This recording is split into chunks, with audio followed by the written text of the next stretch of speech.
So therefore, what I would like to do is to formally welcome Des, and it's Paul here as well.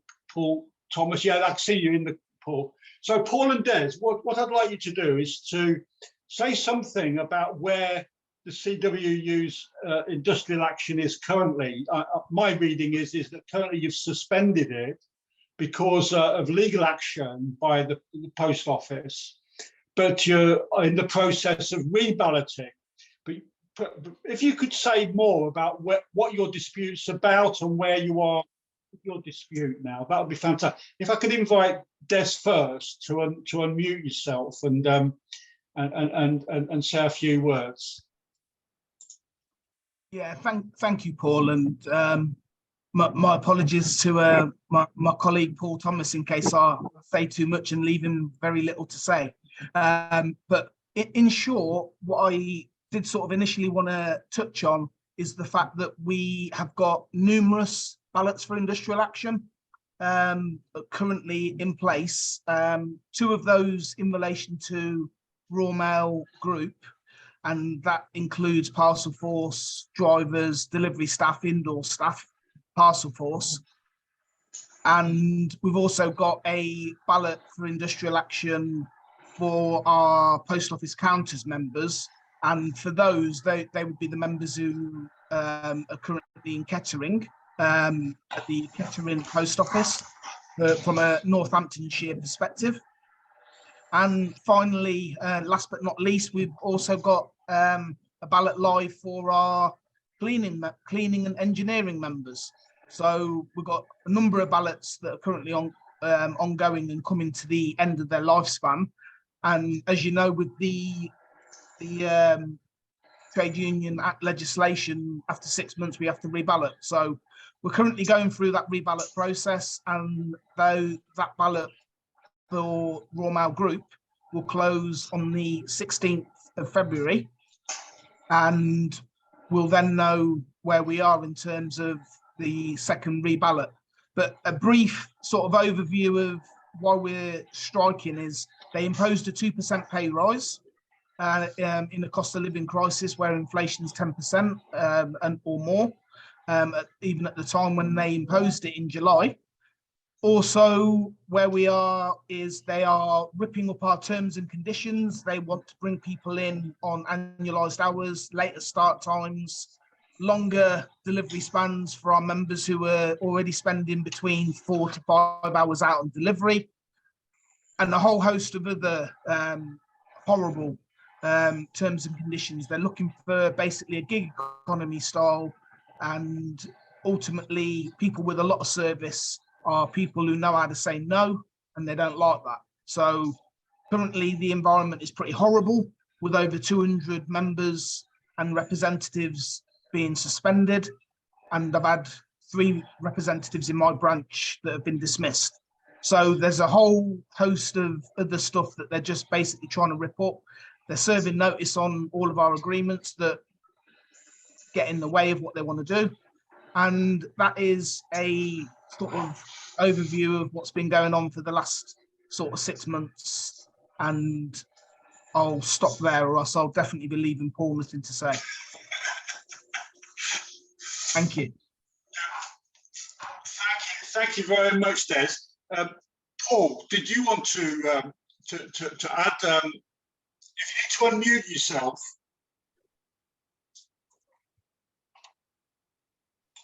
There we go. Yeah, can you hear me?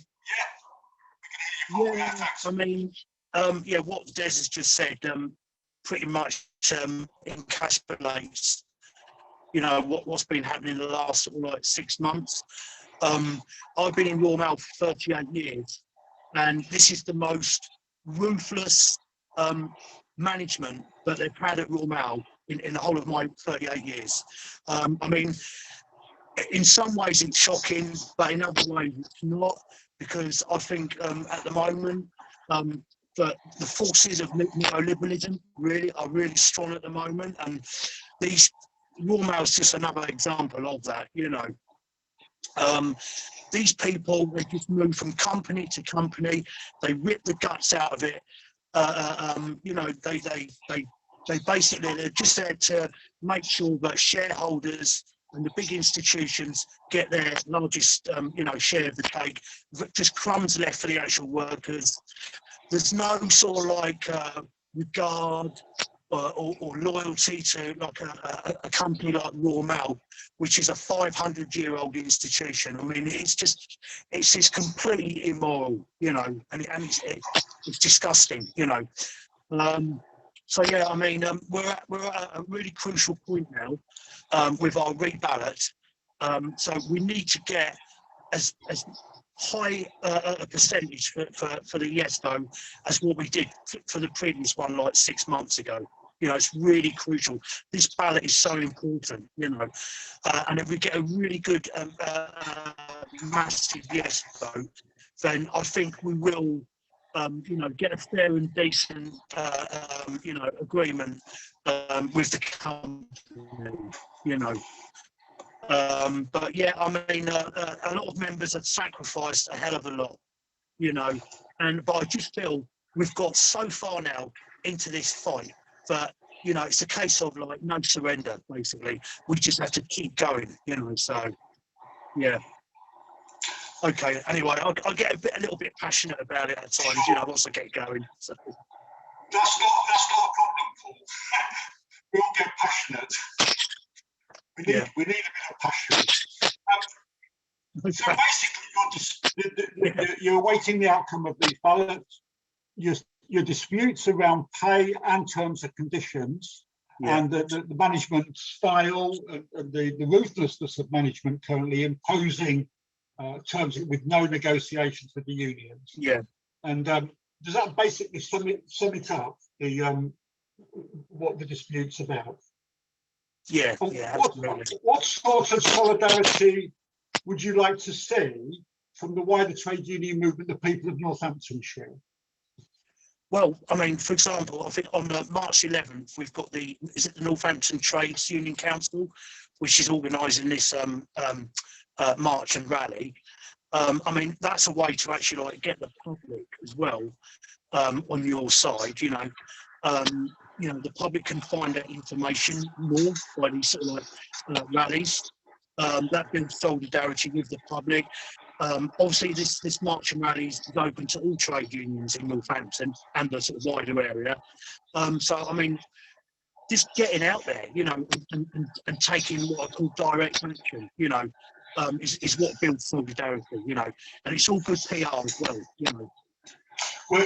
When you're back into industrial action, and you'll be having pickets at the major depots, is that right? Yeah. In Northampton, Wellingborough. That's right. In the county. Yeah, we always maintain picket lines, and the picket line at my place of work, which is South Midlands Mail Centre. Our picket line has been well maintained. We've always had numbers there throughout the whole 24 hours. Of the actual, the actual day of action. So yeah, and it's been magnificent. I'm sure in Desi's area as well, like Coventry, they've all had really good turnouts. So yeah. Angela has just put on the meeting chat details of the march that you've referred to on the 11th of March.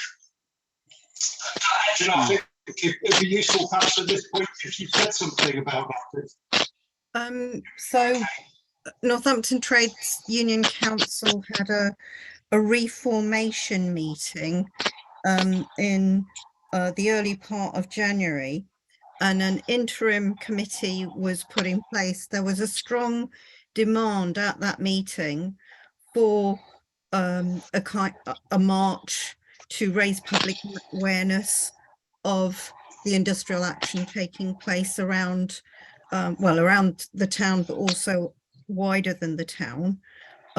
We have our AGM that will be taking place on the 22nd of February, which will elect a formal committee. I'm an interim secretary, or will be standing for election. I will beat off all of the competitors wanting this kind of, prestigious role. Pardon? Yeah, the lines of people queuing up for this. We're having a placard making event at the Umbrella Fair between 11 and 1. Obviously, I think most of the unions here are very well established. They have their own banners and that kind of thing. But if you know people who might want to express themselves, this is a means of doing it. And then the actual march is taking place between 11 and 1, assemble Buckets Park, walk up Chain Walk, walk up York Road, and then through Abington Street to assemble on All Saints Piazza, where we will be having a number of contributions from people in the trade union movement. We've secured Andrea Egan, Unison President, to address the rally, the National Union Unison President, and we have written out to our affiliates asking them to suggest other people who might want to speak at that event. I think. Where's Beckett's Park? So Beckett's Park is on the corner of Victoria Promenade and Bedford Road. So it's the park by the university. So we'll be assembling in that top corner that is closest to the hospital. Okay. Thank you. Can I now perhaps bring in Ian? Ian, are you able to unmute? Ian? Hi, can you hear me? Yes, we can hear you, Ian. Ian is from the Royal College of Nursing. Particularly like to welcome you into this meeting. Is it possible for you to let us see your face? I'm just trying to get it on. There you are. It's probably best with the camera.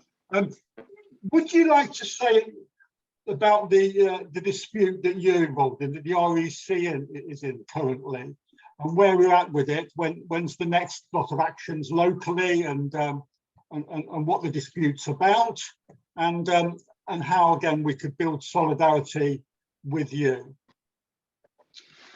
So the dispute that we're in at the moment is around pay, obviously.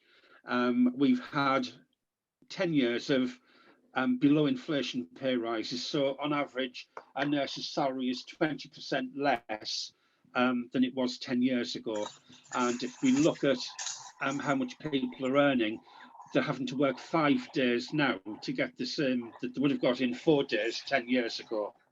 So we've been asking for a proper independent peer review body, and that's what the government keeps saying that they're adhering to, the independent peer review body, which isn't independent because it's funded by government, the secretariat comes from the government, and they're appointed by the government. So it's not truly independent, and there's a lot of people in the review body who don't have any medical or nursing experience anywhere.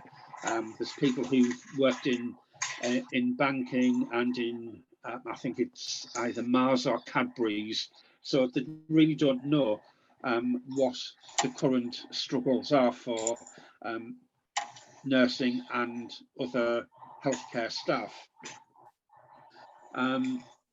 We're also looking for safe staffing, and we've been trying for a couple of years to get negotiations going and to get the government to commit to safe staffing on the wards, to have minimum numbers, which they've refused to do. We know that in England alone, there's about 50,000 nurse vacancies, along with the other professions. So we're looking at a vacancy rate in England of about 100,000. The government won't commit to having safe staffing legislation. Wales have done. They've negotiated with the Welsh Government a couple of years ago and they've got that into legislation. But the UK Government are just flatly refusing to discuss that. So we've had 6 days of industrial action. Not everybody not every hospital in Northamptonshire got past the threshold. Northampton General didn't. So it's only Kettle General and Northamptonshire Healthcare Foundation Trust, the community and mental health services.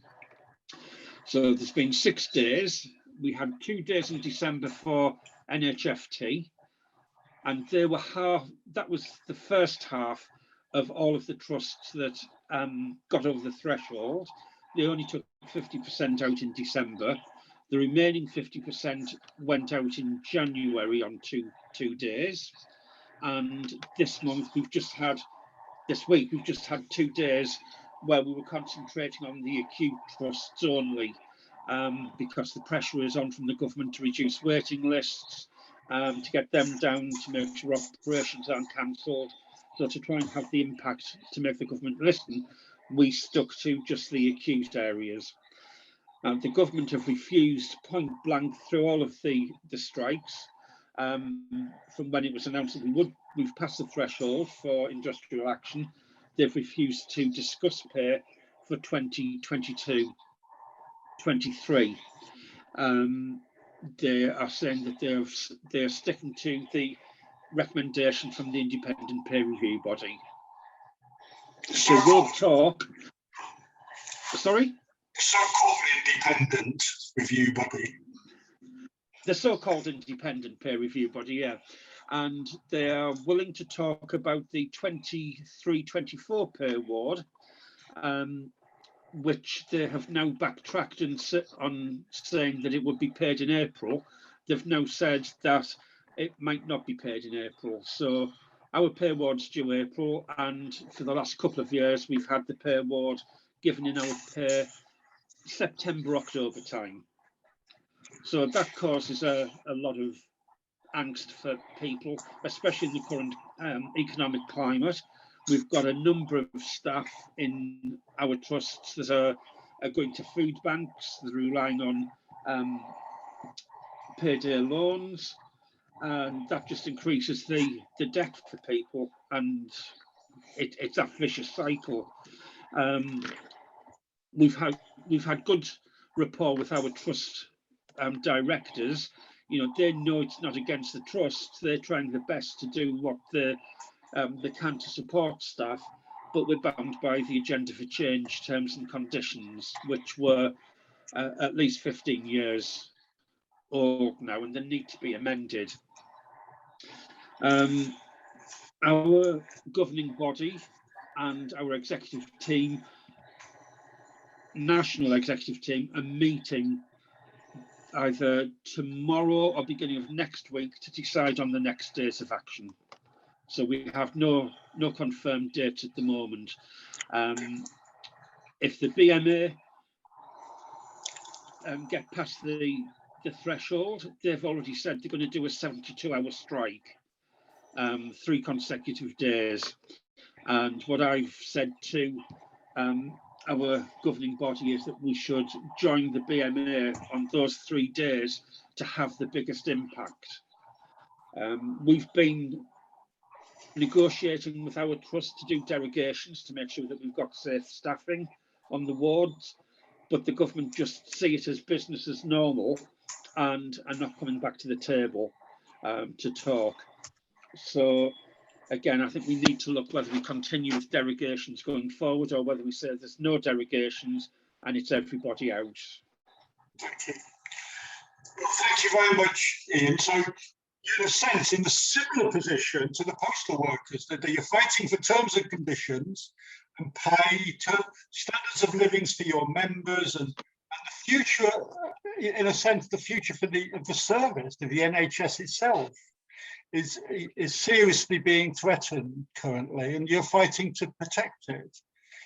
It is. I mean, it's the way I see it. They're doing the government's doing exactly the same to the NHS as it did to the coal miners run it down, say it's not fit for purpose, and then try and privatise it. Yeah, that's the real fear that people have currently, isn't it? That we may not have an NHS. But You know, you haven't got any all these industrial vacancies at the moment. action. Sorry, We've got all these 50,000 nurse vacancies at the minute in England, and figures have just come out from the universities. There's been a decrease in the uptake of nursing student placements. So not only are we short now, we're going to be short in the future. you haven't got any immediate days for industrial action, but they will be coming up shortly, and maybe that will link in with the BMA and the doctors' union. So, so we need to keep our eyes on that in the future weeks. So, I mean, that's my opinion, that we should go with the BMA and have the same 3 days. But it's not my decision. It comes from our national governing body. Yeah, thank you. What I would like to do now is to bring in Pat Markey from the National Education Union. Pat, where are you? I can see you. Can you unmute, Pat?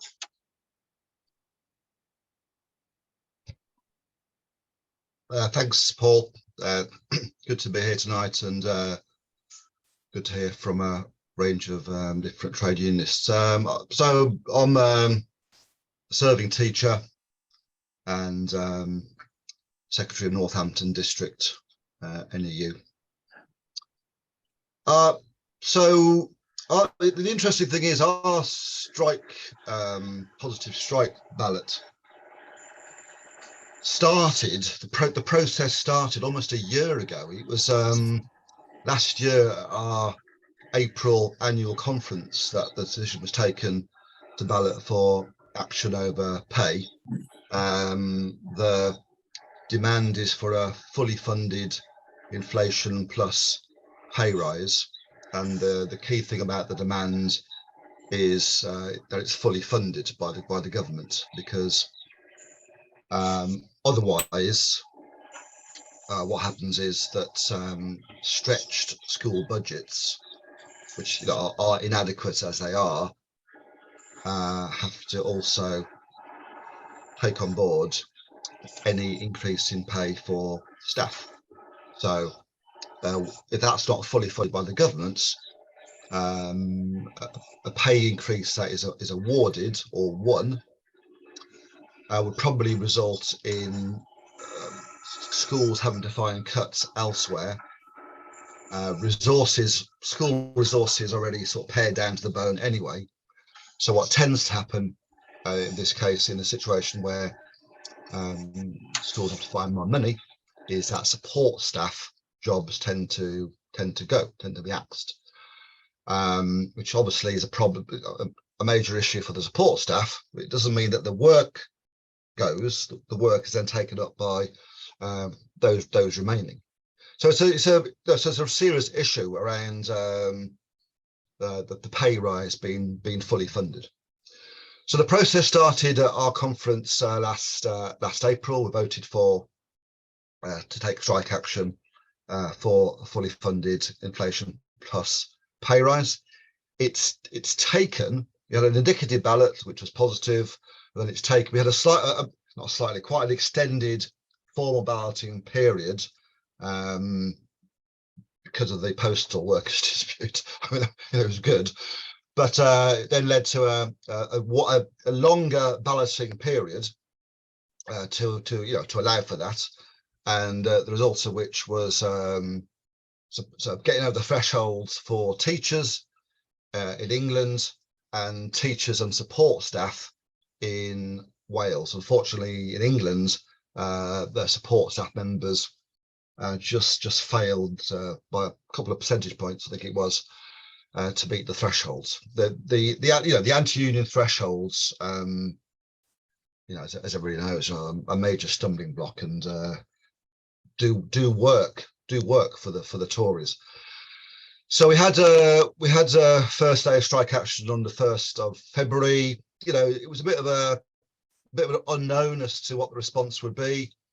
Locally, there were about 11 or 12 picket lines outside schools across the county. There were 5 in Northampton at Duston School, Kingsthorpe College, Headlands Primary School, Northampton School for Boys, Malcolm Arnold Academy, and we've just had a small trickle of new reps in schools as well as a result of the sort of impetus around the ballot and the strike.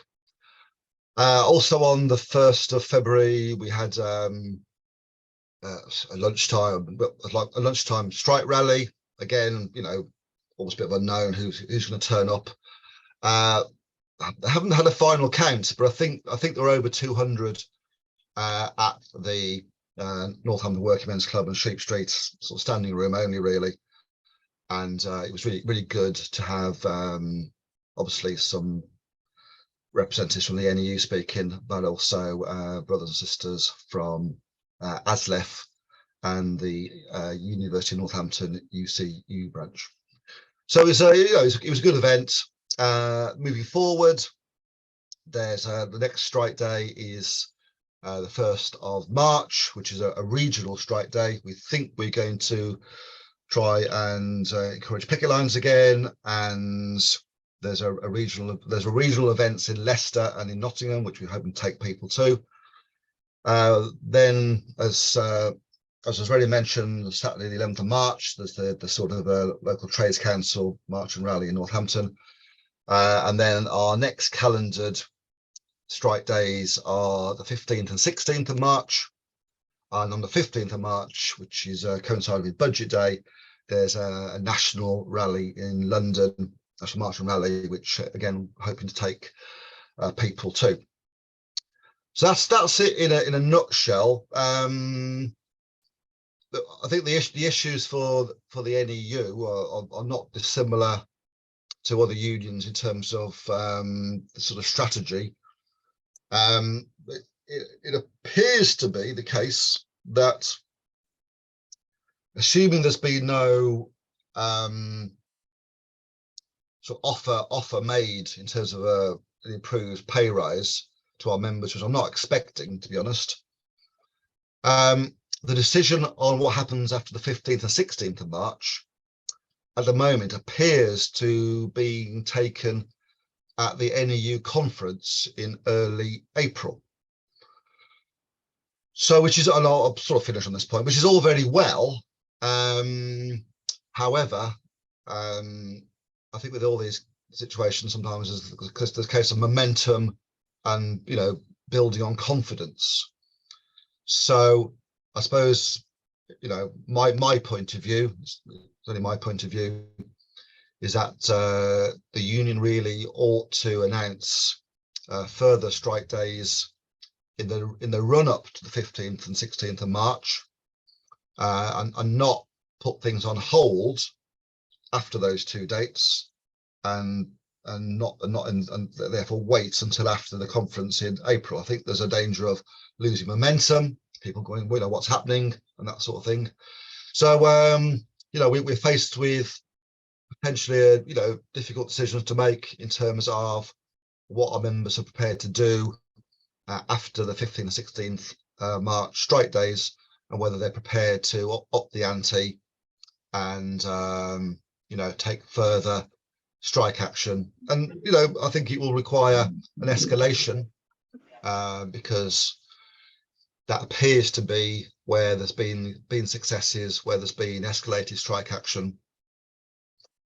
The criminal justice barristers and one of the bus companies, they don't forget, you know, were successful. They took indefinite strike action. It's a big ask, but I think those discussions need to take place. So I'll end there for now. Thanks.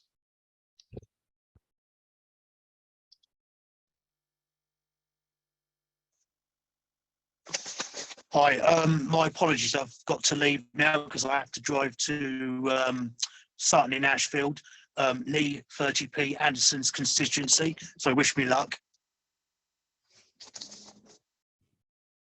Is that Paul? Was that Paul speaking then? Paul Yeah, that was Paul Thomas. Yeah. Thanks, Paul. You're muted, so I can't hear you, but thank you very much for coming. And I think he's gone as well. Des has gone as well, I think, hasn't he? Des is Yeah, still so thank hitting you the very room. much for coming, Paul and Des.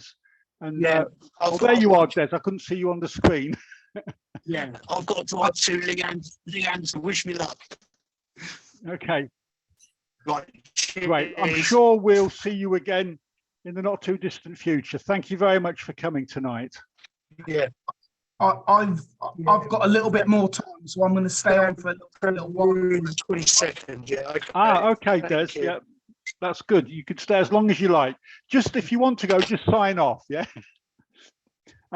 Okay, I'm now going to bring in the rail unions one at a time. So, John, I'm going to bring in you first from ASLEF to tell us a little bit more about the dispute that ASLEF's been involved in. I mean, I think you and the RMT have probably been in dispute longer than many other groups. Your disputes seem to have been going on for months now. But if you could say something about what your dispute's about as well and where you see it going. And again, Wayne, I'll bring you in from the RMT after John, if that's okay. Thank you, John.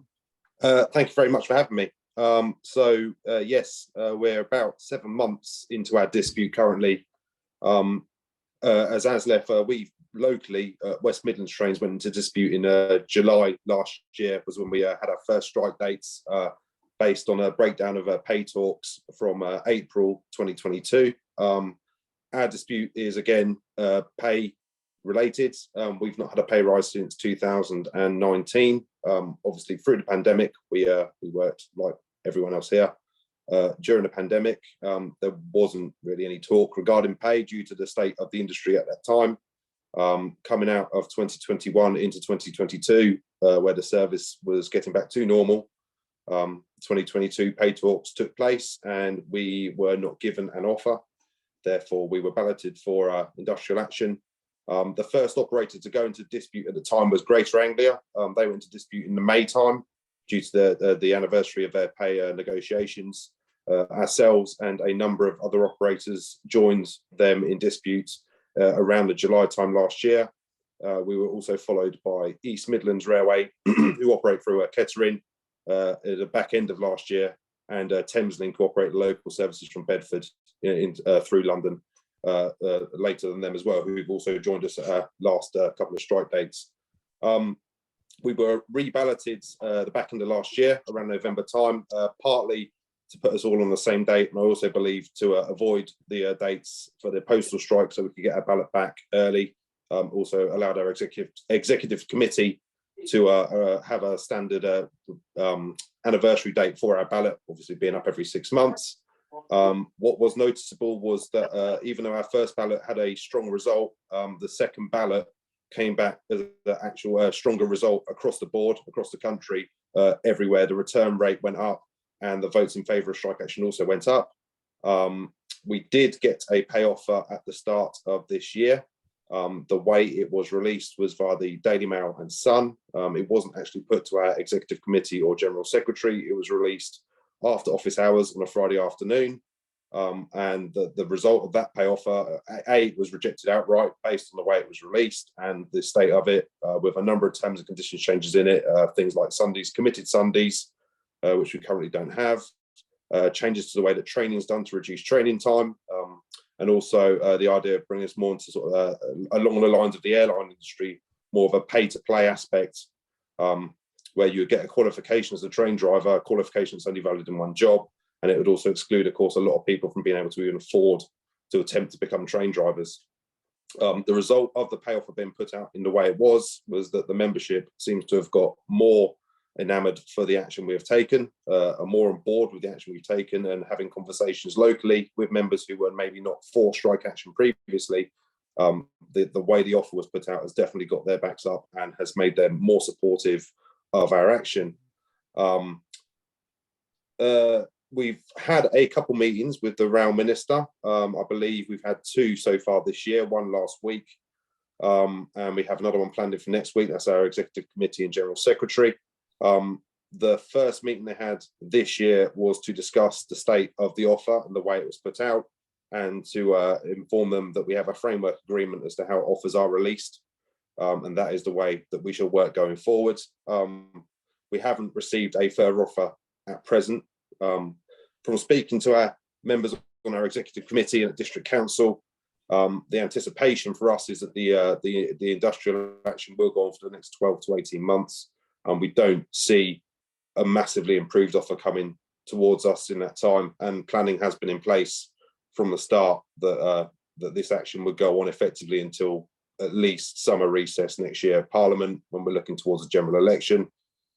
The support, interestingly, as well, as time's gone on and more different areas of the public sector and private sector have been partaking in industrial action. When we first went out on strike, what was noticeable on picket lines was that we were getting quite a lot of abuse. Obviously, in our role, the media don't take long to report our headline salaries and not the reasons we're actually out on strike for. It's not just about the money, it is about significant terms and conditions changes. There was quite a lot of abuse coming our way as that's gone on, especially into the start of this year. There's been a noticeable change in the attitudes of the general public. We have also received a lot of support, obviously, from the other trade unions. A number of you have seen on our picket lines. And I think that's probably about it for us. There's not a lot else to say. Our last strike dates are obviously the 1st and 3rd of Feb. We took part in the National Day of Action. We have tended to pick Saturdays more because of the state of passengers on the rail network post-COVID. Weekends have been the busier periods. So Saturdays seem to have been the most impactful days, though with engineering work, it sometimes is more suitable to strike on a weekday. So last week was our first week of strikes, multiple strikes in 1 week. Going forward, we don't have any further dates planned as yet, though as we move towards the summer with more social events on, middle class and upper class social events, I should say, there may be more individual action taking place for individual operators dependent on where those events are. So it may be a case that there's a big event taking place in London and therefore the operators working to London, maybe on strike, or an event taking place in the north of the country, which may lead to the operators in the north of the country taking place in industrial action. Nationwide wise, we have had one settlement, which was Arriva Rail London. They do fall under the Transport for London banner, but they did settle their pay dispute at the start of this year. They got a resolution. The operators who come under the devolved administrations and local authorities, for instance, Transport for Wales, the ScotRail, Merseyrail, settled their pay disputes last year without actually having to go into dispute. They were given pay awards. One thing we have been made aware of is that there may be a situation where they are now dragged into our pay dispute as well, due to the fact that when the finances for this year are given to the devolved administrations and local authorities, there may be clauses in that to state that inflation-based pay rises cannot be utilised to avoid this sort of industrial action. So we may see more operators coming to the table. Currently, I believe it's 12 train operating companies or operating companies, I should say, management contracted companies are in dispute. There are a couple train operators in England who are still not in dispute, but our dispute is with the Westminster government. We tend to work to an extent with our employers directly, though their hands are tied to an extent, but at the same time they signed up to management contracts that didn't, and at no point was there a facility put in there for sufficient pay rises for ourselves and our colleagues and the other trade unions in the rail industry. Like I say, we see this going on for the next year to year and a half before we get to a resolution, and that's been the plan from the start. Hence our action's been relatively limited. We've only been out 8 dates so far since we went into dispute, and again our executive committee and general secretary's position has been walk at the pace of the slowest person, keep everyone on board, and the action generally by the membership has been the reaction to our action so far by our membership has been very positive overall. Some individuals asking for more, but we'll keep going until we get a resolution. Yeah, and I think that concludes where ASLEF stand at the minute. Thank you very much, John. Your dispute you seem to be planning for the long term, and I think it's becoming increasingly apparent that for all unions currently, there's no signs really that the government is prepared to properly negotiate settlements which protect standards of living and protect services. So it looks like for a number of unions, if not all unions currently in dispute, this is not going to be a quick fix from the sounds of it. But perhaps we move on to that at the end when everyone's had their say. We're going to discussion about the long-term implications of government policy. But if I could bring in Wayne Moore from the RMT at this point, so we kind of keep it rail focused at this particular point in time. And welcome back, Wayne. You came to an ISW meeting a month or so ago, before Christmas, talking about the RMT dispute when you were pretty well the only union in dispute. You now seem to be being joined by a range of other comrades. So welcome back, Wayne. Thank you, Paul, and it's great to be back and addressing this meeting again this evening. It's great to see so many comrades whose names and faces I recognise. Bianca as well. I've not shared a meeting with Bianca for a couple of years, so it's great to see Bianca Todd on here. So yeah, so I mean, listen, we're in no better place than we were really when we went into dispute. We took the brave challenge in ourselves to ballot 42,000 members all at the same time, not knowing what we was going to do. And it paid off, and we've brought our members along with us. We've won a second reballot along the same numbers that we got the first ballot over the line.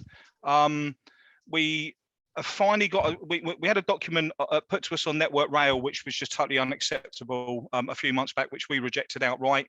We had a further deal put on the table, which we put out for a referendum under quite a bit of pressure because some of our members wanted to say on that. That was rejected just after just after we got a reballot, sorry.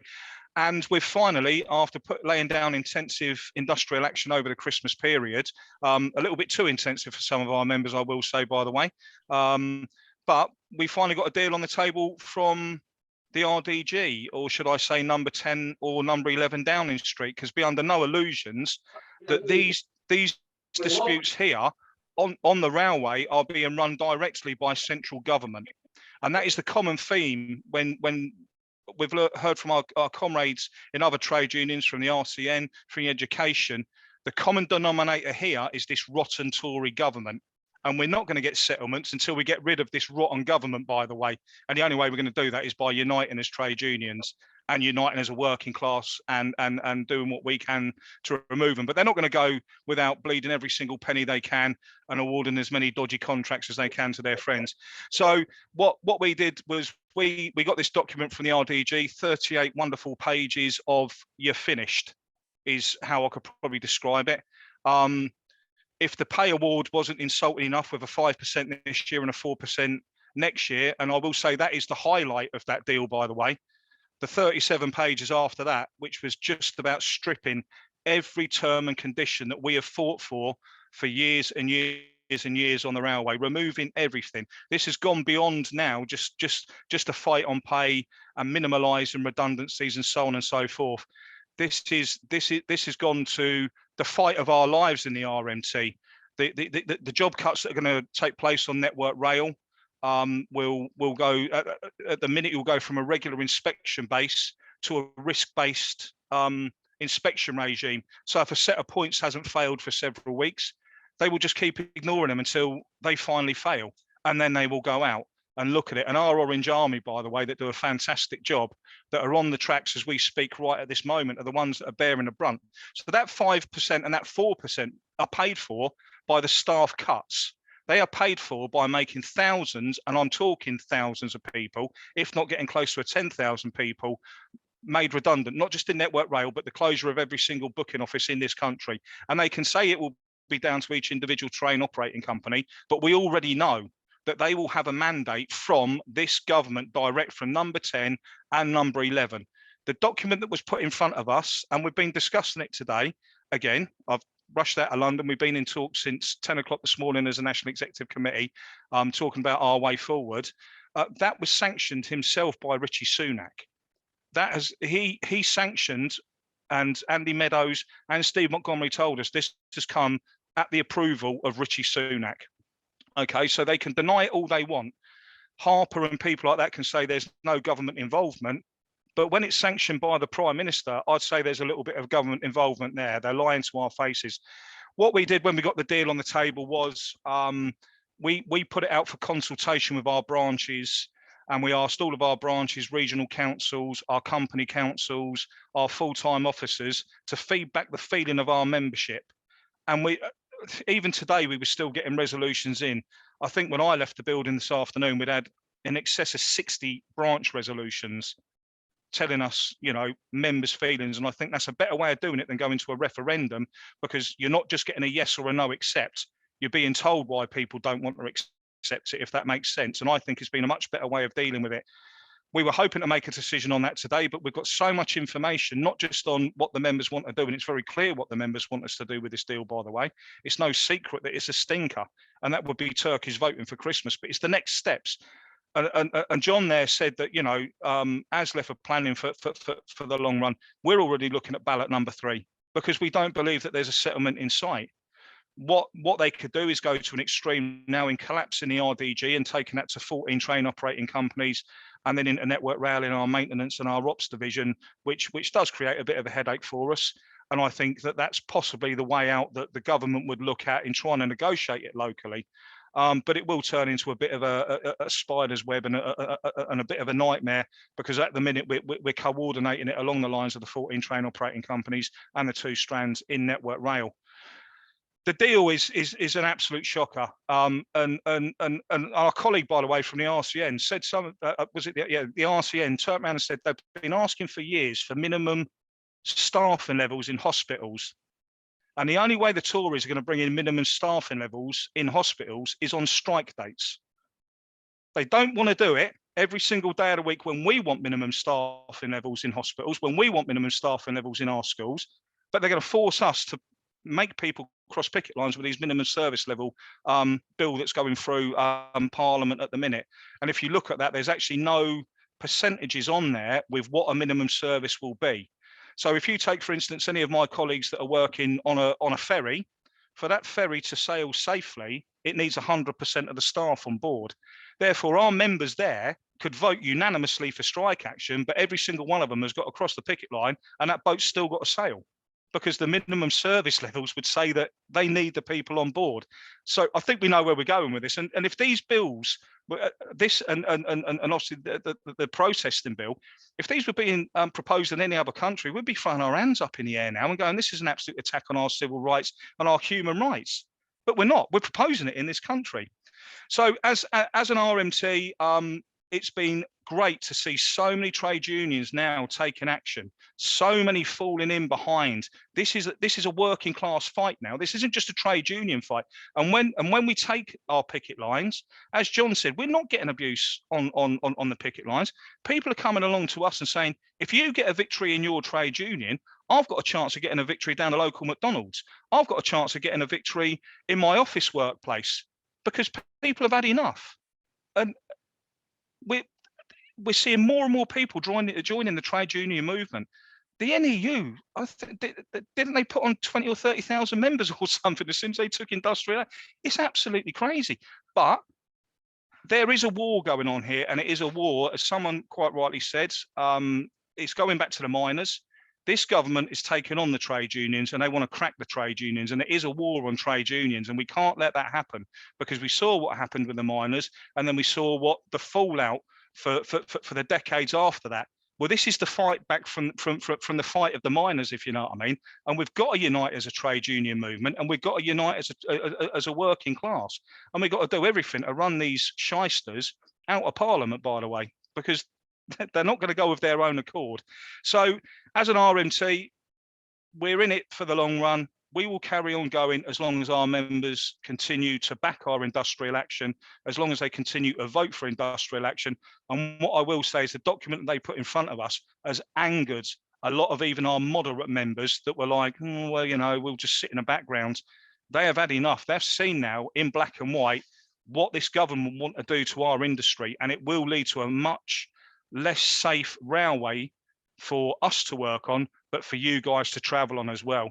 And let's not forget, the last time that we had contractors, which is what will happen when they put the cuts, and I think I said this last time I joined your meeting, when the cuts come in on Network Rail, they will be filled by contractors. And it was a result of contractors that we had Potters Bar and Hatfield, by the way. And I think it would take an absolute disaster like that for people to wake up and smell the coffee again. And we do not. And as a trade union, I'm sure as just a decent human being, we do not want to see any disasters like that again. And there will be blood on the Tories' hands for that. But by that stage, they'll be long down the road because we'd have seen them out of Parliament. But look, we're in it for the long run.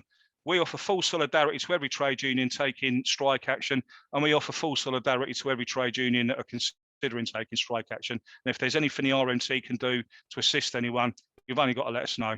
On that, I'll give way. Thank you very much, Wayne. Very, very good contribution there. Really enjoyed your passion. Somebody talked about passion earlier. We need more passion, and very, very, very welcome. We're increasingly pressed for time. What I'd like to propose is that around about 8 o'clock, maybe a little bit after, we have a 5-minute comfort break, and then come back for discussion. But between now and then, I'd like to bring in Holly, Donovan, I think it is, isn't it, Holly, and Anjona Roy, to give a Trades Council perspective on the issue. I mean, you're in a sense both new, and Anjona speaking about you having your AGM in a couple of weeks, and Holly, you've only just had yours, and you've just been elected Secretary of Corby Trades Council. But maybe you'd like to say a few words about where you see the role of Trades Councils are in this current situation. And it's really great to see Trades Councils reforming. Maybe we'll form one in Wellingborough, but I'm not going to do it. Somebody else is going to have to do that. Okay, so Holly, if you'd like to come in, and then Anjona, and then we'll take a break and come back for discussion. Holly. Yeah, thank you. Hi, everyone. Well, like Paul just said, we are brand new. We did have our AGM at Corby District Trade Unions Council last week, and I've been given the difficult but very rewarding role of being the secretary. And I think that it's so important, particularly in this day and age, that we do have these trades councils that are now being set up, that are being revitalized. Like, I am not in work, I'm a disabled person, and I have that passion. I understand that this is a war. This is a war against those that have and those that have not. It is the working class that are in the sidelines. We are the ones that are getting hurt in all of this, be it your pay conditions, be it benefits. That's why I'm also like a proud member of Unite Community, because we will go out to support in solidarity people's picket lines. We'll be there to help when you need us. And I think that the Trades Councils has also got that really important role. And because it's Corby and District, I'd like to really impress upon anyone who's in Northamtonshire to please come along to our meetings. It's so important. We need to know who we are. Like, this meeting alone is indicative of what we want to do at a Trades Council. We want to be understanding of what's going on, who's involved, and how we can help. Solidarity is a verb. It's something we do, not just say or pat on the shoulder. You know, it's so important that we have these connections and understanding, and these amazing events that Northampton have already gone and started setting up, and hopefully we'll be able to collaborate and bring forth many of our own events as well. It's about education. It's about communication. So please do, anyone in North Northamptonshire, come along to our meetings. They're at 7 o'clock. They're in the Ennerdale Community Centre in Corby in person, but we could always try and have a Zoom element if it's needed. And it's the first Thursday of the month. So do come along. We really could do with this collaboration. Thank you. Thank you very much, Holly. And Anjona, it's, if you'd like to say a bit about Northampton TUC and your plans for the future? Okay, I've just noticed that my chair's actually in the room, but I'm going to take all of his glory anyway. Just to say again, I'm newly an acting secretary. Our AGM is on the 22nd of February at 6 o'clock at the Doddridge Centre. We'd be really keen for as many affiliates as possible to send delegates to it. This is about solidarity, but it's also about learning from each other. Over the last few months, I've visited a number of different picket lines, and we can all learn from each other. I have to say, and it's a shame your colleague's gone, Des, but the CWU have the best party atmosphere for a picket. And if you want to contribute to the playlist, they always let you. So that's really great. In terms of the RMT, you cannot beat their bacon sandwiches. And whenever the RMT aren't there, ASLEF are using their equipment for other bacon sandwiches. So, you know, there's a lot we can learn, but I think it is about collaboration. We need to be learning these skills and strategies, because it is about showing that it's not only our members as trade unions, it is the public that is behind us. So by collaboration, we can do that. By collaboration, we've already seen some massive, great sharing of resources. I thought on February the 1st, when UCU, and I've put their picket lines in the chat, they've got a number of strike days coming up. The fact that they in particular wanted to collaborate with NEU to try and tie in with some of the NEU strike dates, the fact that they left their picket line to go along to Northampton Station and actually do a picket there outside the Innovation Building. All of that is really great stuff, and we could do more, much more about this. It is about trades councils, but it is about any cross-union collaboration. And I'll just give a plug for my new favorite thing. Everybody knows it, but Strike Map. If your union isn't using Strike Map, please do it, because loads of people just watch it. It is a bit clunky. They have got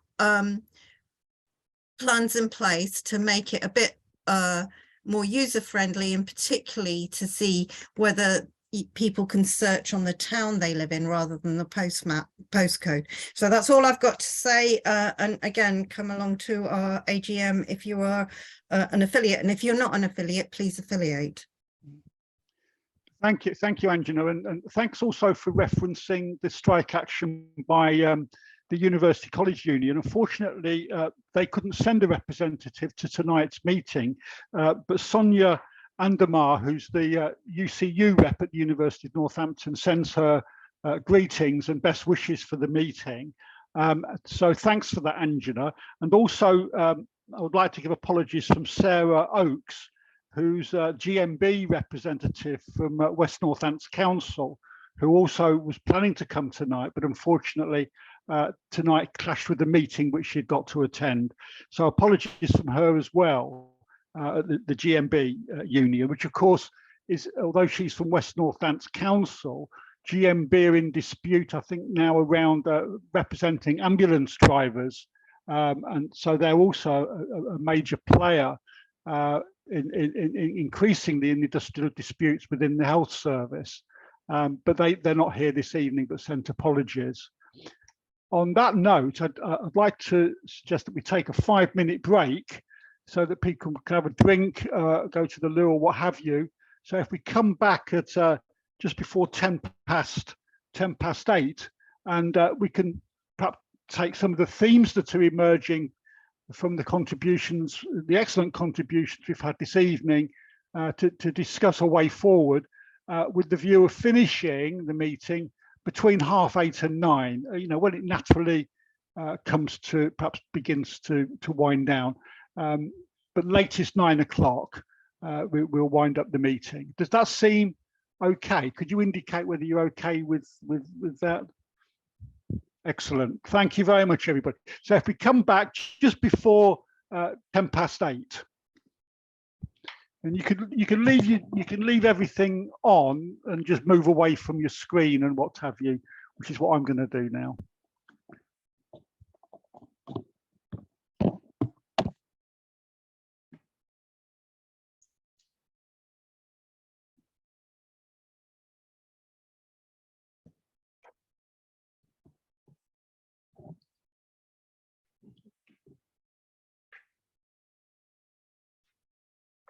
Hi, Anjona, you all right?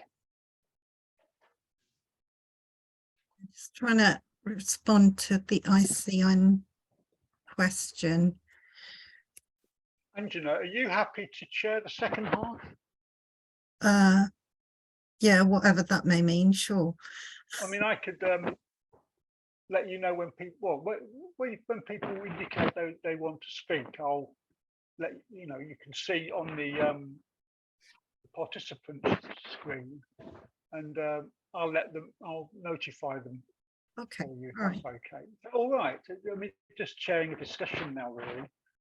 I think anybody who wants to speak.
Hi, everybody. Is everybody back?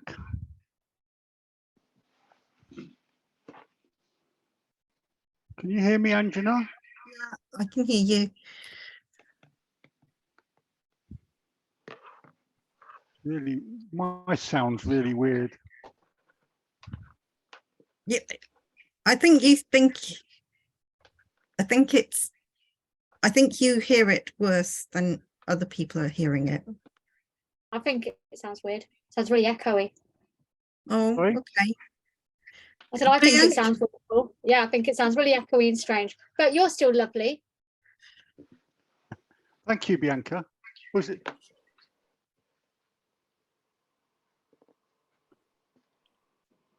I love you too.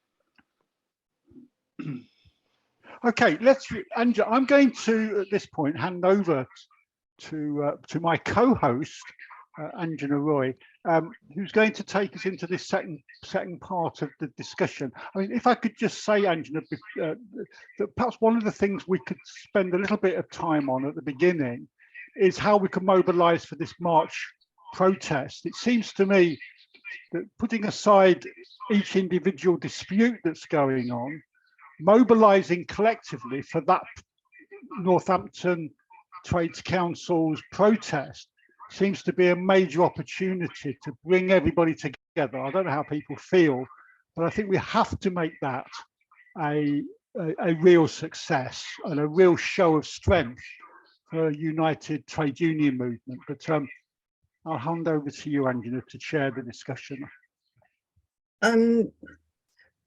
Well, thank you, Paul. And obviously, from a Northampton Trades Council perspective, we're looking for all the support we can get in terms of making that march a success. I think at the first inaugural meeting of trying to reform the Trades Council, the 1st of February was cited, but it just seemed too little time in which to organise, and that's why we chose the 11th of March. I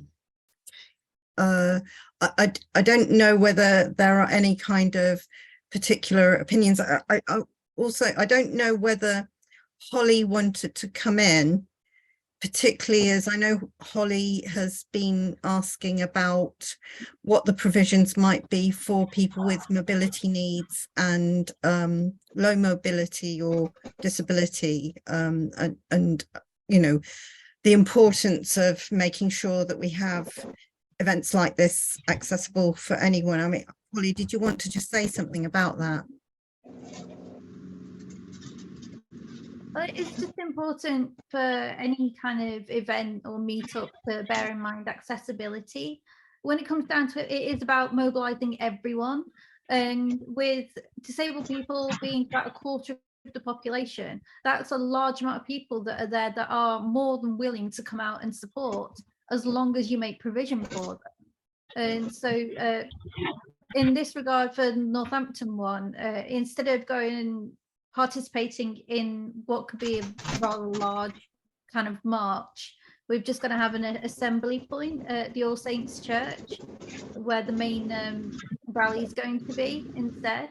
And that way it should be okay for people with mobility needs. There probably could be more that could be done for accessibility in regards to signing and things like that, but it's all about understanding, I suppose, the needs of the people that are going to be there, as well as just providing things for the sake of it.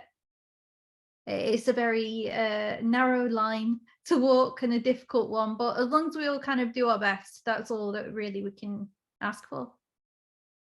Thanks a lot for that, Holly. I didn't know whether anyone else wanted to make a contribution or had any ideas about what more we could do to one, raise public awareness about this event, or encourage more people to attend, or attend vocally or visibly. Des, you've got your hand up. Yeah, thanks, Anjona.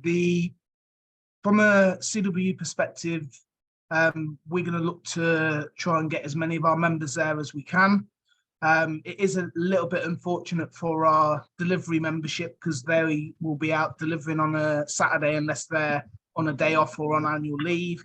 But I will be talking to my colleague in terms of the South Midlands Mail Centre, because a lot of them, whilst they will be working on, some of them do work weekends as their duties, we still will be looking for other indoor staff that are not due to be working to attend. So we're going to do a bit of a push on that as well. Thanks. Well, thank you. And all of that is very much appreciated. It is really difficult with people working different hours. Bianca. Hiya.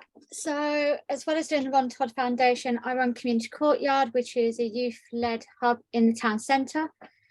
What we'll do for the day is we'll make sure that it's open so that people who then either need some time out or want to have a cup of tea, we'll provide breakfast in the morning. So we'll do that, but afterwards we'll also make sure there's food for people. So it will be part of our continuation warm hub. So just showing that actually solidarity is an action. It's not just something that we do. So there'll be a place open. Now I won't be there because I can't believe you've all done this to me, but it's the Ron Todd lecture. So I'm going to be at the Marks Memorial Library giving out Ron Todd Awards. And I know that you all wish that you were there, but don't worry, I'm going to record it so you can watch it back later in the evening. So you've got some bedtime watching to do. So, and just in case, comrades, you thought to yourself, what else can I do for the Ron Todd Foundation? It's never too late to nominate someone for a Ron Todd Award, because there are some ordinary people doing absolutely bloody fantastic, extraordinary stuff. So don't forget, but the one region where we don't get any nominations is Northampton. The irony is not lost on me. You might also know that we have Ron Todd House in Northampton. So if any brothers or sisters had any problems, then please know they can come to the house, have a cup of tea, stay over, sleep over, have some dinner with us. If you don't know about that stuff, then please give me a shout. My email address is solidarity@rontoddfoundation.org.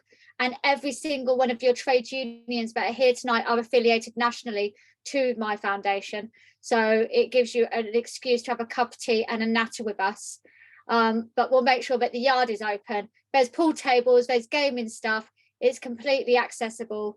So as well as doing some marching, some rallying, we should also have a good cup of tea and a natter afterwards. Solidarity, brothers and sisters. Thank you for that, Bianca. Could you possibly put your email address in the chat for us, please? I thought Tony had his hand up earlier on. Tony Banks. Just that I saw Ian Graham's query about participating in Trades Council. Did I see that correctly? Did you have a comment about it? No, it's just the invite for Ian to voice his query. Yeah, we tried a couple of years to get involved with the Northampton Trades Union Council, and were flatly told no because we're not affiliated to the TUC, which seemed a shame because we were having disputes then and trying to change terms and conditions, and it would have been good to hear everybody else's issues as well, but it was a flat rejection of no. So I did respond in the chat, and just to say, what I'm trying to do is to send out weekly emails to our to people on our mailing list, and that's not only affiliates but everybody, to try and let people know what industrial action is happening in the area. And we would definitely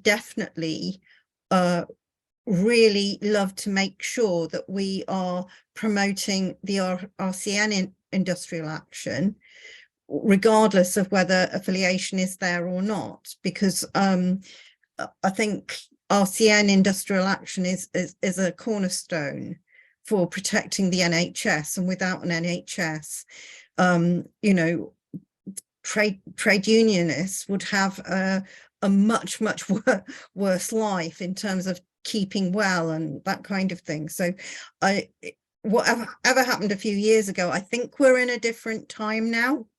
And I think the time now is for, you know, kind of, like I say, like Holly said, solidarity is a verb. It is something that we do, and something that we have to demonstrate with one another. And maybe if you got more support from trade union affiliates, there would be more support in the RCN to affiliate to the TUC. I saw our Congress agenda items, and one of the resolutions this year is whether the RCN applies to become a member affiliate to the TUC. So we'll have to see whether that passes or not. Well, thank you for your contribution, Ian. Well, much appreciated. I'm just asking if there's anyone else that wants to kind of come in. I mean, we started talking about the march. I think it's more than the march. I think it is about what kind of actions of solidarity do we need to do.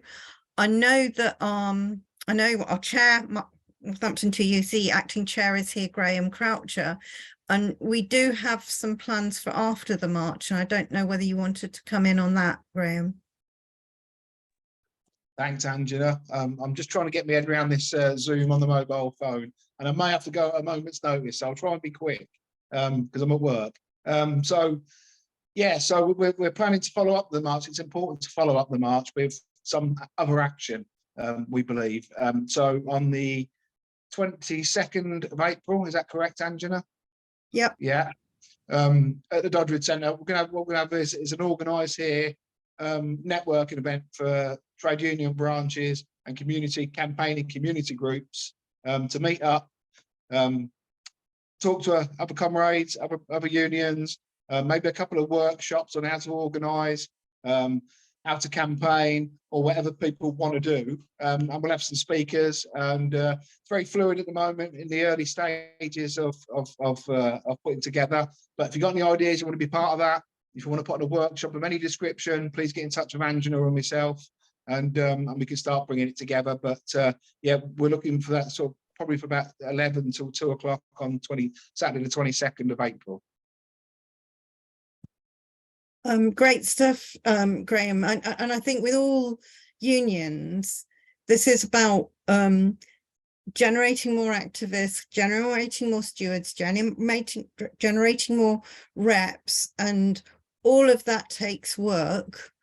And sometimes the opportunity to informally explore how this could be done, particularly in a community session. I think the other thing is, it is about the trade union movement linking in with local communities. That's why it's so great that Bianca's here, but it is about building on those existing community links, like Graham says. For Northampton Trades Union Council, our kind of home is Doddridge Centre, but we're also trying to bring in other community groups, like having our placard making workshop at Umbrella Fair organisation. I've got Wayne indicating. Yeah, thanks for that. I mean, we're talking here on a local level. You know, we're speaking here at a local forum. What we do need to be doing though is we've got a mass movement of the trade union movement taking place across the entire country. What we need to be doing is lobbying a certain political party a lot more to be totally and utterly getting behind supporting the strikers and forcing through. I mean, I sit on the political subcommittee of the RMT, and I do have the pleasure of meeting quite a few of our MPs. I was only in Parliament this week with a trade union coordinating group where we were lobbying with SNP members. There was Labour members there, because we really need to start getting our points across within Parliament. But as I said when I was speaking earlier, the only way we're going to get a square deal for our members across every sector because the common denominator, as I said, is the Tory government, is the removal of this government. Now, we've got a political party in the Labour Party that we really need to be pushing to be arguing these facts, and not from the backbenches, but from the front benches. And we do have some great activists within the Labour Party, and we find a lot of local Labour councillors come down and join us on picket lines. But we need to be supporting the Labour Party, but they also need to be supporting the trade union movement a lot more and being a lot more vocal, because these are the people that these are our best chance of getting this political party in to remove the Tories. And if they want a guaranteed vote, and I mean, they should walk the next general election, but to absolutely guarantee that, they've got to start taking up the trade union ethos in this and start fighting. Because we are looking at the decimation of our education system, the decimation of a national health service, which was set up by Labour many, many years ago, if you know what I mean. And if they want to be guaranteed a seat and to get rid of the Tories for the next 2 or 3 generations, tap into the working class movement that's taking place now. That's what they need to be doing. I'm fully supporting my local candidate in Milton Keynes South, Emily Darlington. I was very pleased to share a platform with her only last week at a People's Assembly rally that we held in Bletchley outside of Ian Stewart's office, who's the current Tory MP. And what we are doing is we are campaigning to remove the 2 Tory MPs from Milton Keynes South and Milton Keynes North. And I'm pleased that Emily has come on with regard to that. But if you've got a parliamentary group within your trade union, we've really got to start putting pressure on these politicians. Our parliamentary group report back to us every 3 months, and they give us about 120, 130 page report into every question I've asked, every point I've made. We've got to be turning the screw in Parliament by using the Labour Party, but they can also piggyback off us and guarantee a huge amount of votes and a huge amount of support of the next general election. So rather than just concentrate locally, which is brilliant, by the way, we've got to be looking at this. The only way that we're going to get a square deal for everyone is by removing this rotten government. And the only way we're going to be doing that is by having a political party to remove them. Thanks, Wayne. Any other contributions in terms of that kind of party political strategy in terms of long-term change?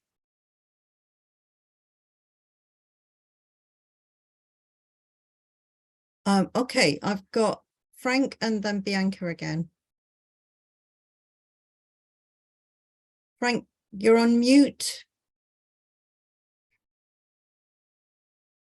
A couple of speakers tonight have spoken about the attack on working class people in this country and the attack on trade unions.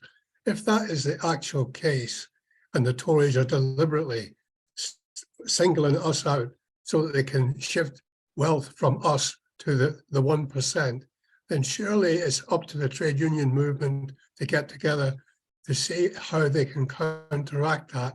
And I would suggest that we should be considering a general strike in order to push this back. Thank you, Frank. Bianca? I think we'd all like a general strike, Frank. I think the chance of that happening is like me using a chocolate teapot to make a cup of tea. I just don't think that's going to happen in this day and age. I obviously offer always solidarity to you, Wayne, but I have to say one of the problems that we've got at the moment is when we have a leader like Keir Starmer, then the problem is we're voting for Tories or we're voting for Blue Labour. Do you know what I mean? This is a political party but doesn't like trade unionists, is not out on the picket lines. And when its leaders do go out, like Sam Tarry, for example, who is a terrible example, after we've read the Me Too report that came out yesterday, which was absolutely shocking for female sisters of the movement.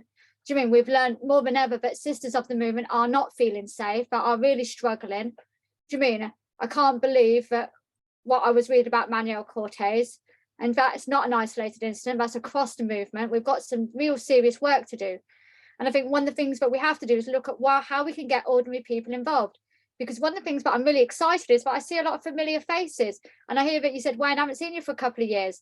Do you mean you hopefully shouldn't have seen me again because it should have been a brand new set of people. But here we are, the same group of people. And our challenge has to be how we're going to get new people, young people, people who have never even heard of trade unions, passionate about doing this. And I think we can. Do you mean if we can't do it now, but it's never going to happen because now is this moment, isn't it?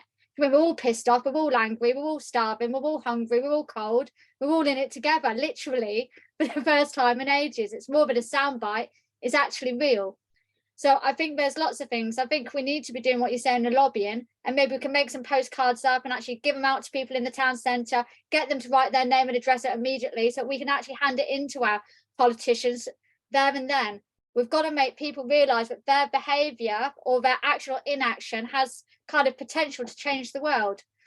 We've got to do reading clubs. We've got to get together and have cups of tea. We've got to make it accessible. We've got to do things on a Saturday and a Sunday in the evening when EastEnders is on. We've got to watch EastEnders with each other. Do you know what I mean? So we've got to find different ways of doing things. Anything that's a bit different, I'm up for. Do you know what I mean? But what I'm not going to do is come to a meeting where we're talking about points of order. Do you know what I mean? And have another chit chat, because I haven't got time for that shit. People are dying in Northampton.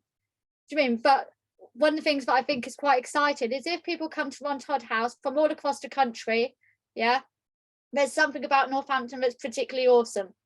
Yeah, it can't just be my pretty face and the cooking that they come for. Believe me, our cook tonight was a disaster. Yeah, everyone's hungry in my house. So there is something that we can all do, but I think it begins by doing stuff that we would do with our friends. Do you mean inviting people round, having those conversations?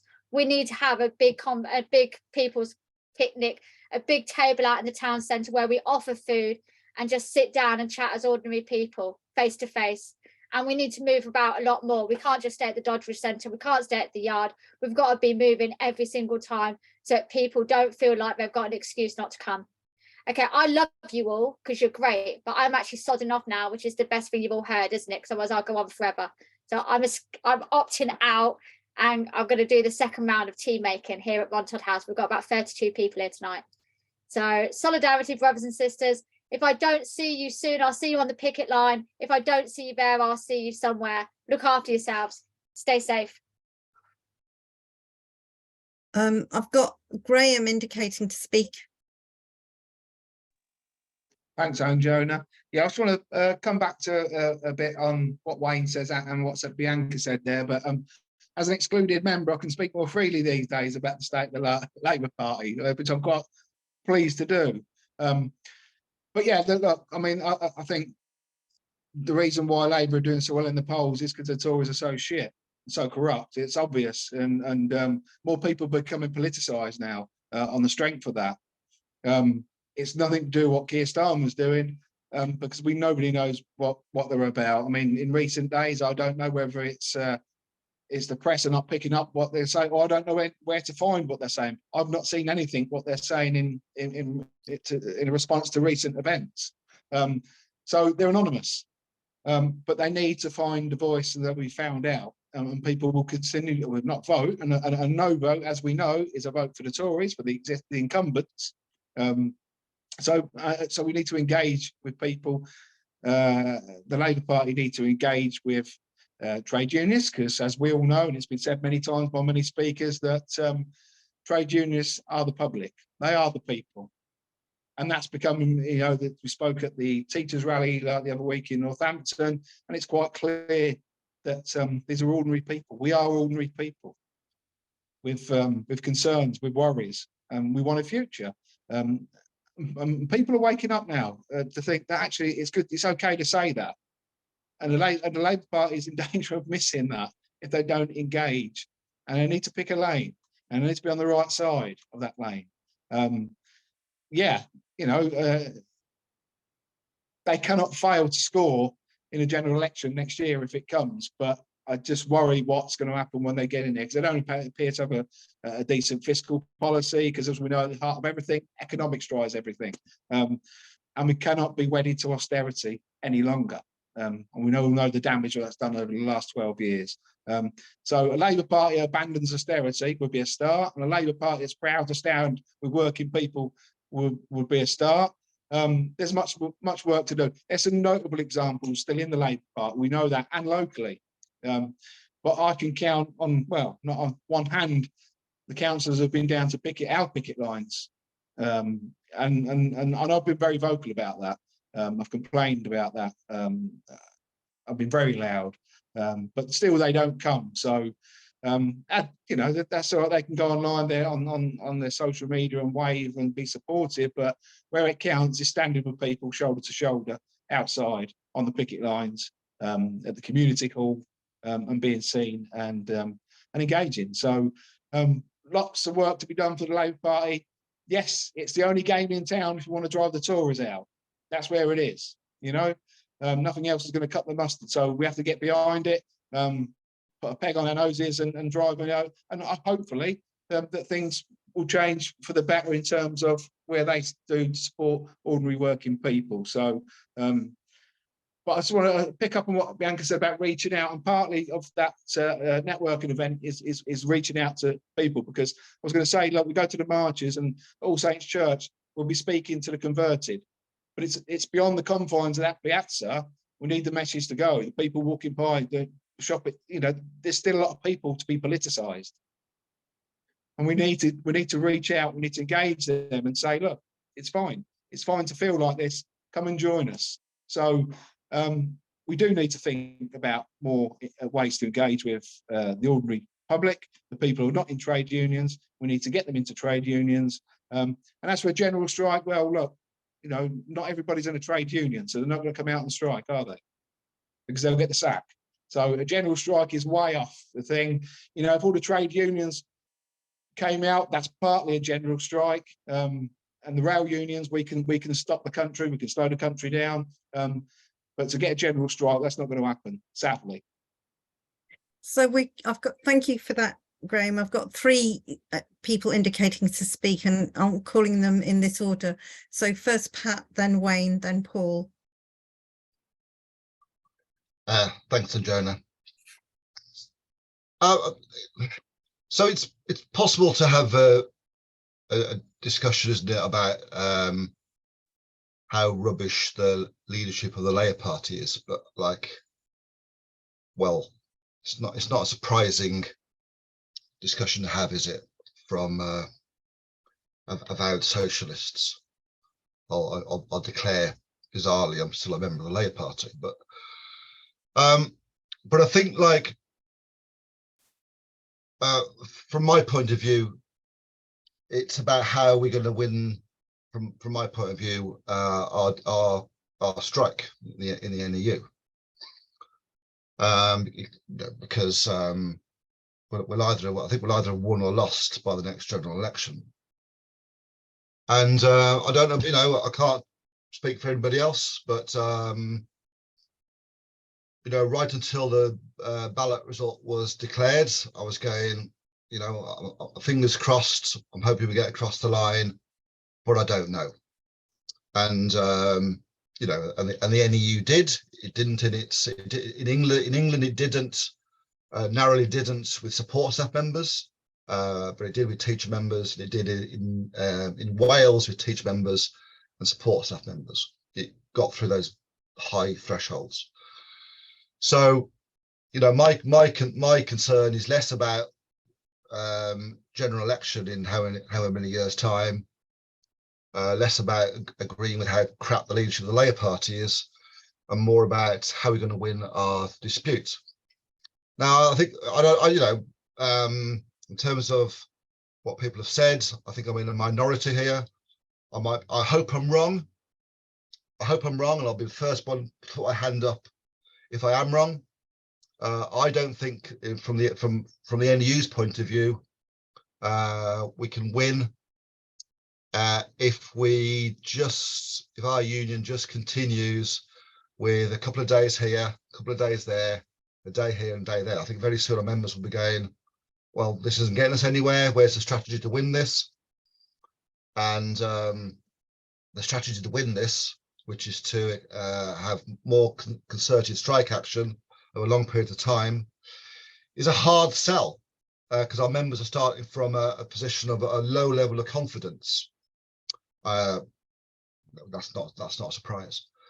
So I haven't got the answers, because the answers part depends on the willingness of our members to take the action that's necessary to win this. But what our members need, I think, what our members need, is for our union leadership to come up with, be presented with a strategy for increased strike action, and you know, to sort of support that.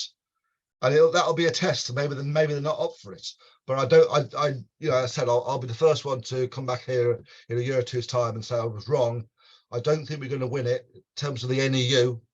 It might be different for other unions. But for the NEU, we're not going to win it, I don't think, if we have a day strike here, 2 days there. Even if it's like, even if the space in between them is 2 or 3 or 4 weeks, people are going to say, well, where's this going? And they tend to sort of, from a low level of confidence, which has increased since the first strike day, but nevertheless it's fragile. I think they'll want confidence in the union having a, you know, a medium-term strategy at least that accelerates things and that can win. But as I say, I might be wrong, but thanks anyway. Thank you, Pat. Wayne? Yeah, right. Actually, it was Graham that jogged my memory with a quote that I heard, and I think it was a teacher on a picket line where a reporter turned around and said, "What do you think the public think of these strikes?" And the teacher replied, "We are the public." Because we are, every single one of us that are taking industrial action at the moment are the general public. And as I've said, you know, we've had enough. And just picking up what our comrade has just said there, Pat, absolutely. You're not going to win this by taking bits and pieces of action. I sat down with John Leach, our Assistant General Secretary, this afternoon, talking about the next steps that the RMT will be taking. And we've learned a lot of lessons in the last year about how we conduct ourselves and how we move forward. And we've not seen industrial action on this level for decades. And it is new to a lot of people. The last time there was mass industrial action like this, a lot of our members weren't even born. In some cases, some of their parents weren't even born, if you know what I mean. And we're learning all the time. The only way that we as the RNT managed to get the absolutely rotten deal that is on the table was intensifying our strike action over the Christmas period, which was 4 periods of 48-hour action and an overtime ban. And that's then when it started hurting them the most in their pocket, when they were having to pay out a lot more money because we'd taken a few days in the week where they were having to compensate their season ticket holders, because on Saturdays it's leisure travellers, and if they think there's no train service, they don't go out and buy a ticket, or they don't travel anyway. So there's no compensation to pay back there. The only compensation you pay out on the railway at the weekend would be anyone who's bought an advance fare. And if you book it long enough in advance, it's going to be 20 quid or £6 here or £6 there.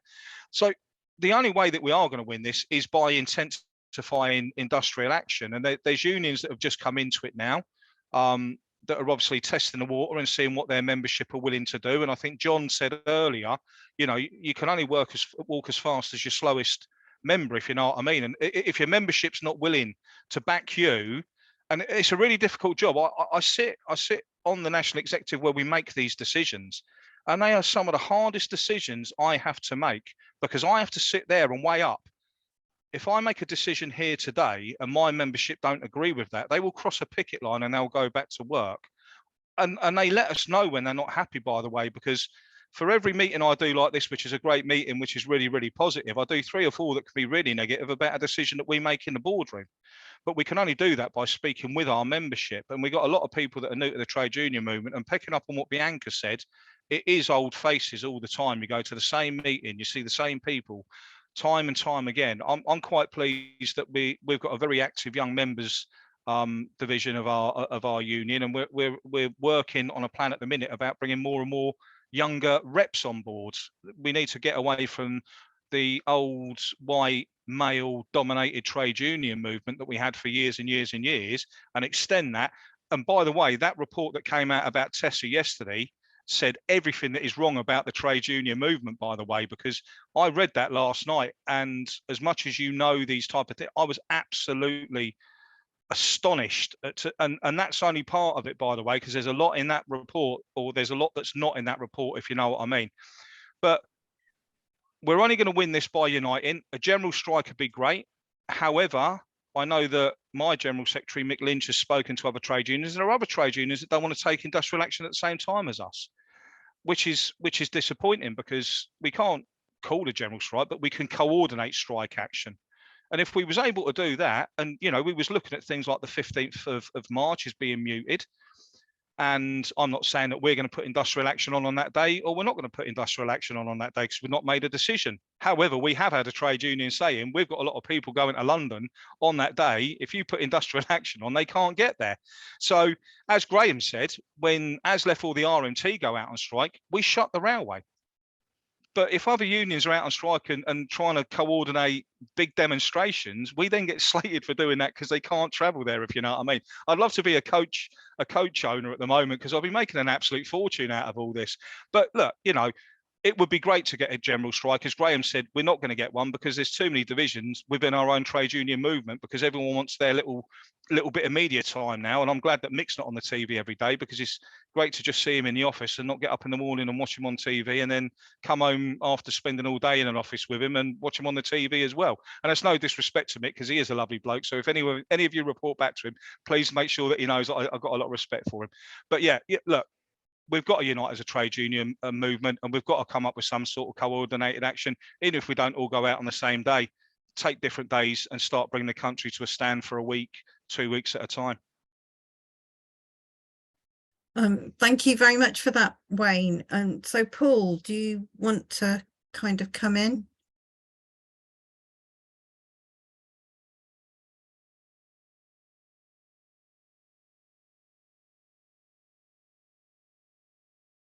You're still muted, Paul.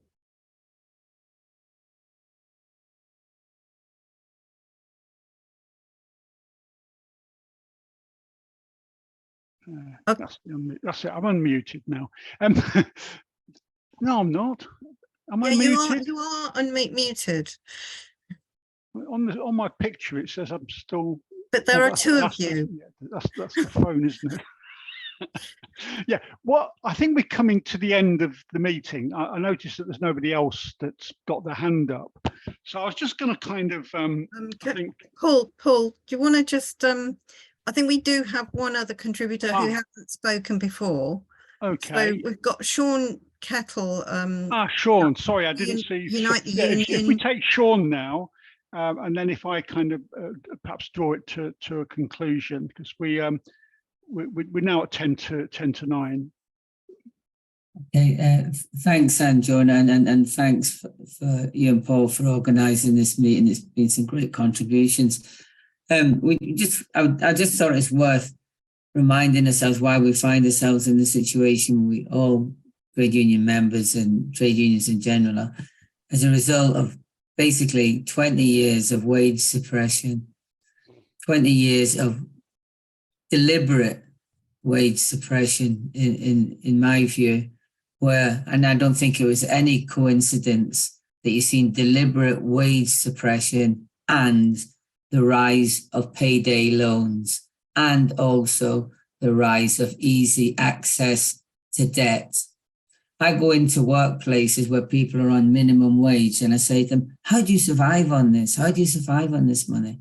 And a lot of them young people say to me, well, once I get to my third week, I've run out of money, I'll just put it on my credit card. And that's because of easy, and I think that's the difference in historical terms. In times of, say, the 80s, even the 70s, 60s and 50s and before, people didn't have access to supplement, to access to easy credit, I should say. And also the point that Pat was making, I think it's a very worthwhile point that Pat was making about industrial action, how we take it. My experience in having been involved in a number of industrial action disputes over the last few years is that once you get over the first few weeks, the employer, if you're only taking sporadic days off here and there, they'll see it out. And I think that's a delay. We know employers get together, and it happened at Weetabix, where because of the legislation, we couldn't stop the lorries going in. We could give them leaflets. We didn't get any solid, and I have to say this, we didn't get any solidarity support from USDO when we tried to put in a pay claim together. They weren't prepared to do that. So it was just our engineers that were out on their own. They had bundles of contractors in there. They were in there on a permanent basis. I did, and they weren't at that time, they weren't supposed to use agency labour, because of course it's legal now, but that's only recently been passed. So if you don't, in my view, and it's difficult, I don't think it's easy how we persuade members to basically go out for straight away, because in my own experience, if you don't want to strike within 4 or 5 weeks, you know, you're struggling, because then again, after 6 months, you're going to have to reballot as well because of the government legislation, and that's no disrespect to any of the disputes that are going on now. A bit of encouragement, well, a good bit of encouragement. I supported the teachers in Corby last Thursday. I went up before I went to work, and it was really encouraging, the amount of young teachers that had never been in action. And you see that in the NHS disputes as well.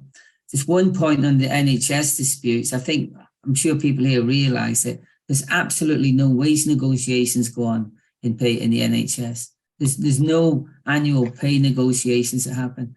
The trade unions submit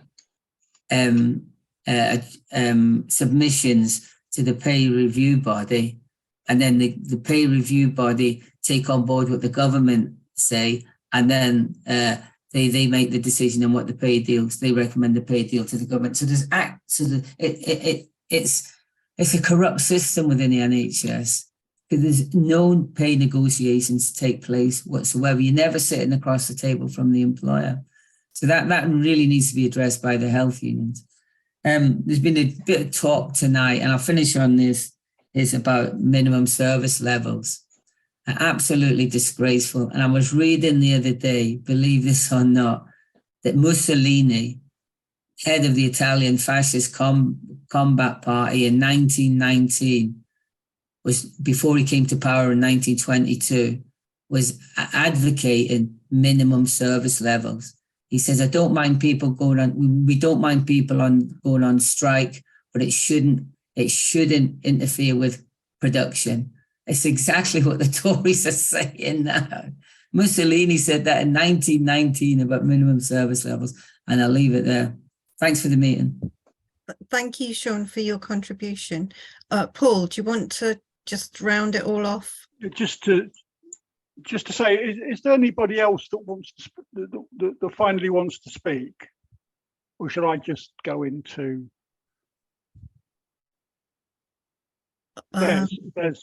Des is indicating.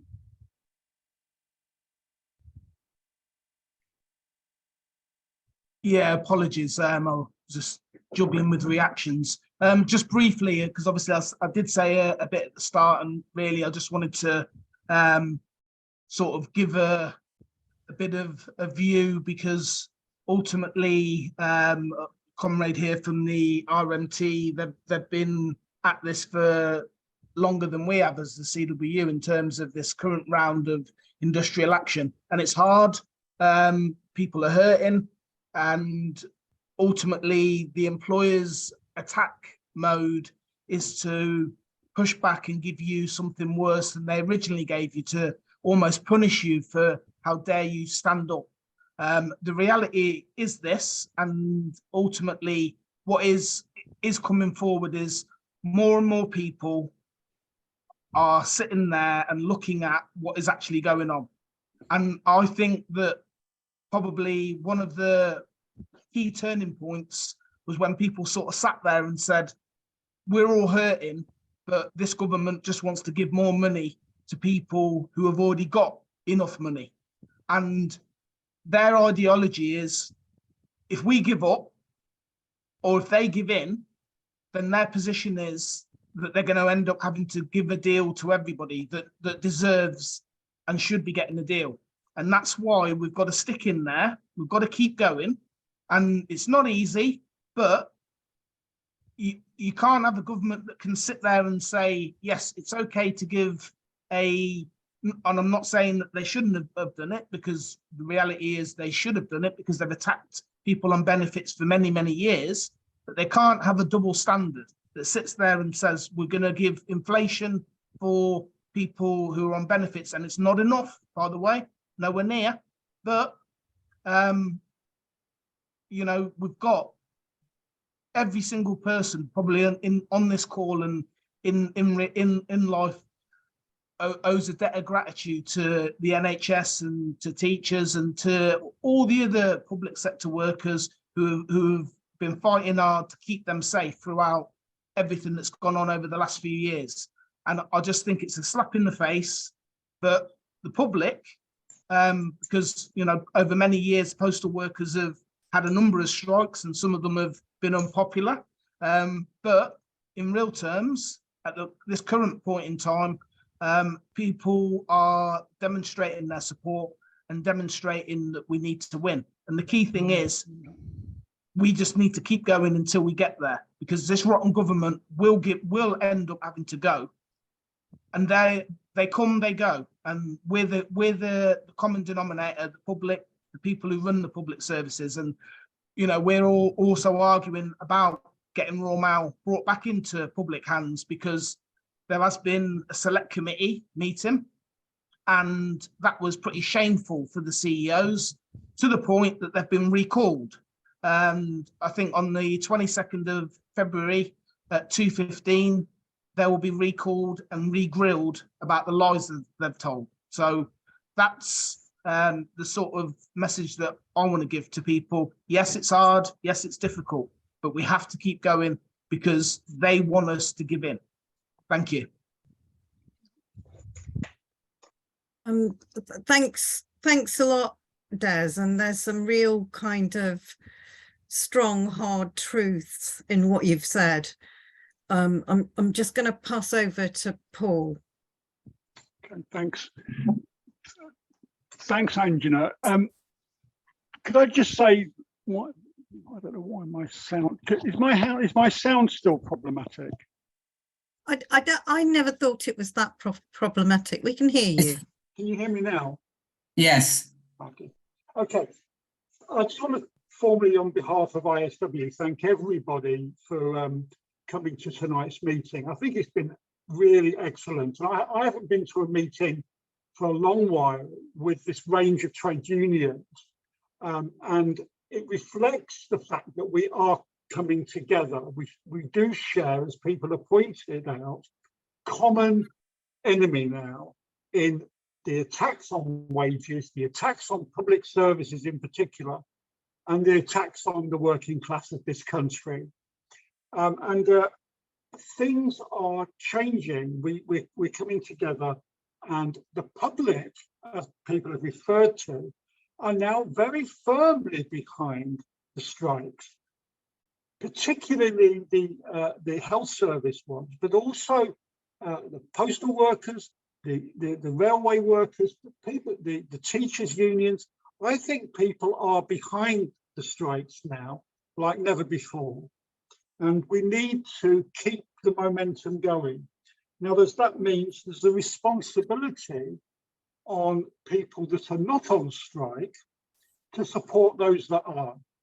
Solidarity is the key over the next period, and we've got to find ways to support those that are taking action and to involve more of the general public in showing their support.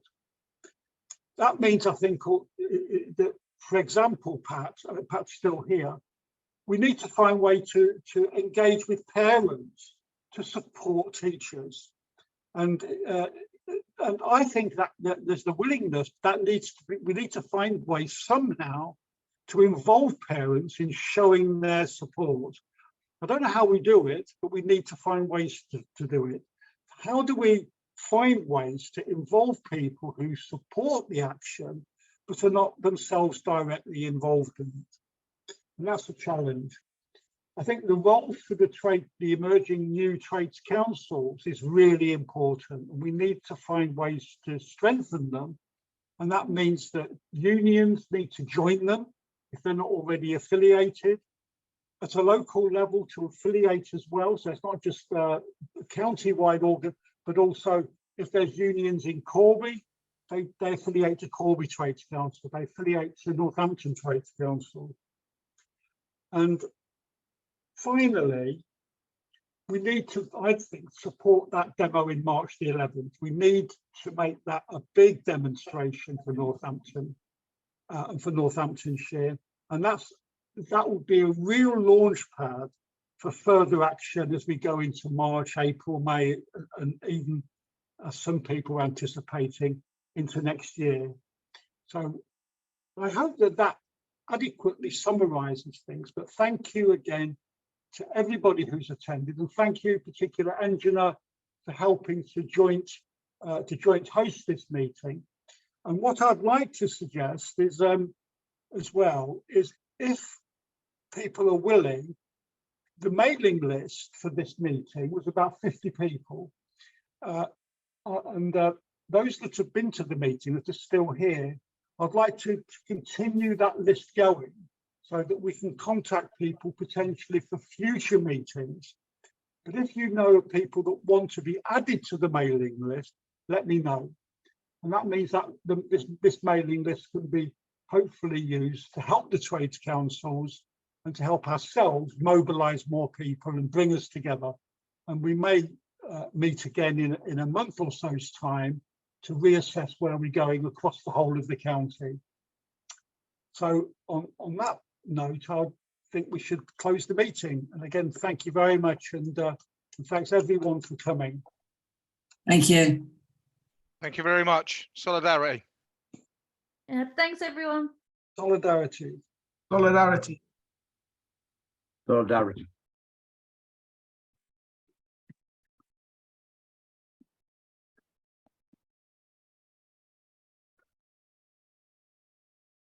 How do you think that went?